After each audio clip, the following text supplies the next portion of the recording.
Good morning everybody. इस video में हम देखेंगे यूनिफॉर्म सिविल कोड, जिसके बारे में आज पूरे देश भर में चर्चा चल रही है कि ये सिविल कोड है क्या। जैसे हमारे माननीय प्रधानमंत्री जी कहते हैं, वन नेशन वन लॉ, एक देश एक कानून होना चाहिए। अलग अलग कानूनों से अलग देश नहीं चल सकता। तो बेसिकली जो यूनिफॉर्म सिविल कोड जो है, ये कॉन्स्टिट्यूशन में आर्टिकल 44 में as a DPSP directive principle of state policy के रूप में दर्ज है। सेक्शन 44 कॉन्स्टिट्यूशन ऑफ इंडिया में सेक्शन 44 में ही आता है। ये इसको समान नागरिक संहिता भी कहा जाता है कि यूनिफॉर्म सिविल कोड, UCC भी बोला जाता है शॉर्ट में। तो ये जो कानून है, ये कहता है कि सभी जो रिलीजन के लोग हैं, सभी धर्म के जो लोग हैं, उनका विवाह के लिए, तलाक के लिए, आगे विरासत के लिए, अगर उन्होंने बच्चा अडॉप्ट करना है, मैरिज, डाइवोर्स, सक्सेशन, उसके बाद अगर उन्होंने अडॉप्टेशन करनी है बच्चों की, तो इन चीज़ों के लिए सबके लिए कानून देश में एक जैसे होने चाहिए। ना कि हिंदू लोग जो हैं वो अपने हिसाब से चलें, मुस्लिम लोग जो हैं वो अपने हिसाब से चलें, जो क्रिश्चियन है वो अपने हिसाब से चलें, सिख जो है वो अपने हिसाब से चलें। ऐसा नहीं होना चाहिए। मतलब यूनिफॉर्म सिविल कोड जो है वो बराबर का हक देता है। विवाह के लिए सबके राइट सेम रहेंगे, सबकी ड्यूटी सेम रहेंगी, ठीक है। उसके तलाक के लिए, डाइवोर्स के लिए सबके राइट सेम रहेंगे, सबकी ड्यूटी सेम रहेंगी। विरासत, सक्सेशन सबकी एक तरीके से होगी।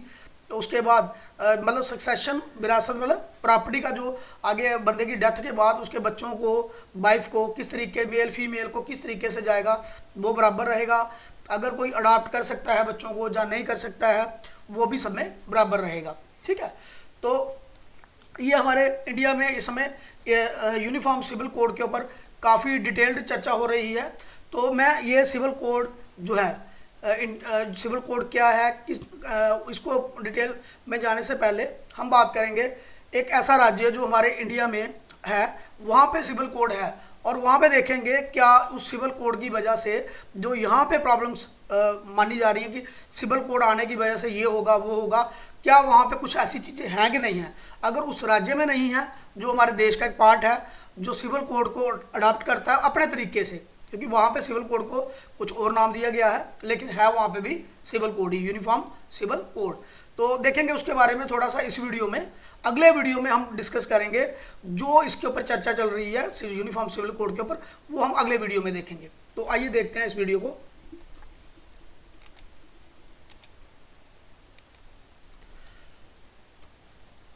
आज पूरे भारत में जो बहस हो रही है हमारी, किसके ऊपर हो रही है?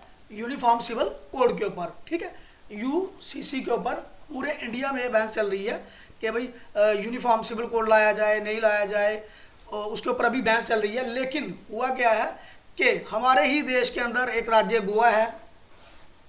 गोवा जो है वहाँ पे 1867 में ये बना था कानून, वहाँ का UCC सिविल कोड, और 1869 में यानी कि 1869 से वहाँ पे ये अभी भी चलता आ रहा है, ठीक है। इसको वहाँ का बोलते हैं गोवा सिविल कोड, गोवा का सिविल कोड बोला जाता है वहाँ पे, ठीक है। गोवा मतलब जब ये गोवा हमारा राज्य जो था, ये पुर्तगाल के कब्जे में था, पुर्तगालियों का राज था यहाँ पे। तो before the independence of India ये पुर्तगाल के कब्जे में था। तो इस वजह पुर्तगालियों ने ही वहाँ पे लागू कर दिया किसको? यूनिफॉर्म सिविल कोड को।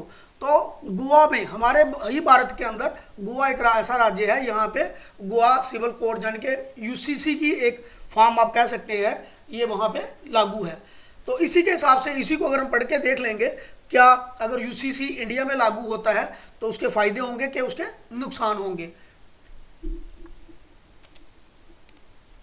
गोवा का जो यूनिफॉर्म सिविल कोड है, गोवा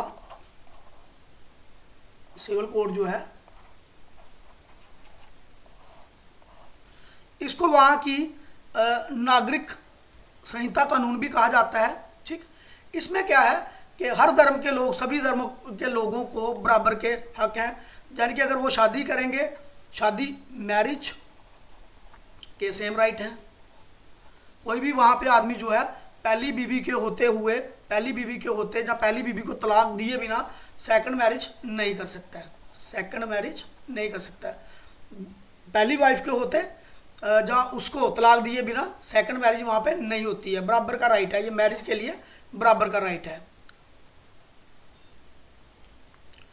यहाँ पे सभी धर्मों के लोग जो है हस्बैंड और वाइफ की जो प्रॉपर्टी है, हस्बैंड और वाइफ एक दूसरे की प्रॉपर्टी के ऊपर बराबर के हकदार हैं। यानी कि अगर हस्बैंड जो है जॉब करते हैं तो उसकी जो प्रॉपर्टी है, जो उसकी सैलरी है, घर जो दोनों की एक ने भी बनाया होगा तो उस केस में दोनों के इक्वल राइट है, मेल और फीमेल, यानी कि हस्बैंड और वाइफ जो हैं उनके पास बराबर के राइट है। ठीक, उसके बाद अगर किसी की डेथ हो जाती है उसके बाद उसके जो चिल्ड्रन है, चाहे वो लड़की लड़का है, उनको भी प्रॉपर्टी जो है बराबर दी जाती है। यानी कि सक्सेशन के हिसाब से भी देखा जाए तो मेल और फीमेल को बराबर के राइट है, मेल और फीमेल को बराबर के राइट हैं। लड़का लड़की दोनों को बराबर राइट हैं। जितना हिस्सा लड़के को मिलेगा उतना ही हिस्सा लड़की को मिलेगा, यानी कि बेटे बेटी को बराबर बराबर प्रॉपर्टी मिलेगी। तो अगर मैरिज के हिसाब से देखा जाए तो मैरिज के हिसाब से कोई भी धर्म है वहाँ पे गोवा में बिना पहली पत्नी के को तलाक दिए बिना कोई दूसरी शादी नहीं कर सकता। एक चीज़ हो रहा है वहाँ पे, मेल और फीमेल दोनों को बराबर टैक्स लगेगा, मेल और फीमेल को दोनों को बराबर इक्वल टैक्स लगेगा, बराबर टैक्स लगेगा। यानी कि उन दोनों की अगर दोनों कमाई करते हैं, दोनों कमाते हैं, दोनों जॉब करते हैं या दोनों बिजनेस करते हैं, उन दोनों की जो एग्रीगेट इनकम होगी, मिला करके जो इनकम होगी उसको मिला करके क्या किया जाता है, वहाँ पे इनकम टैक्स लगता है। थोड़ा सा रिवाइज करेंगे इसको। गोवा का सिविल कोड जीसीसी जो है इसमें मेल फीमेल जो है मैरिज में दोनों को बराबर इक्वल राइट है, मैरिज में इक्वल राइट्स हैं। अगर फादर की डेथ हो जाती है, मेल फीमेल की डेथ हो मतलब किसी की डेथ हो जाती है तो उसके जो आगे लीगल हायर होंगे मेल यानी कि बेटा और फीमेल बेटी, उन दोनों को भी बराबर राइट हैं, इक्वल राइट्स हैं। ठीक है, इक्वल राइट्स हैं।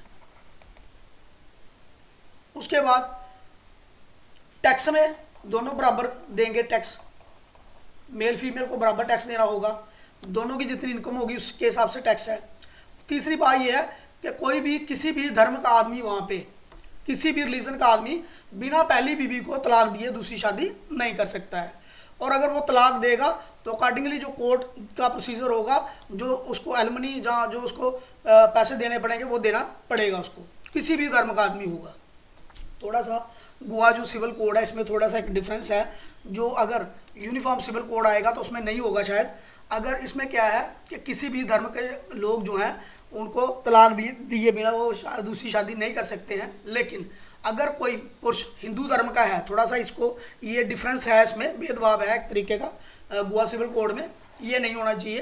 तो अगर कोई हिंदू धर्म का आदमी उसकी शादी हो जाती है और 30 की एज तक उसकी वाइफ का कोई बच्चा नहीं होता है तो वो दूसरी शादी कर सकता है। ये इसमें एक डिफरेंस है, भेदभाव है, ये कह सकते हो, ये नहीं होना चाहिए।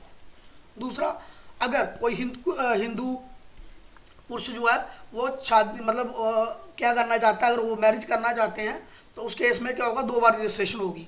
हिंदू या कोई और भी कौम का आदमी होगा तो वो शादी करने के लिए उनको 2 बार रजिस्ट्रेशन करनी पड़ेगी। लेकिन अगर कोई कैथोलिक धर्म का आदमी है, अगर कोई कैथोलिक धर्म का आदमी है तो उसको एक ही बार में हो जाएगा, एक ही चरण में उसका रजिस्ट्रार के पास भी पेश हो जाएगा और उसी चरण में उसकी शादी भी हो जाएगी। यानी कि वन टाइम चरण उसके 2 ही होंगे, स्टेप 2 ही होंगे, लेकिन वन टाइम में हो जाएगी।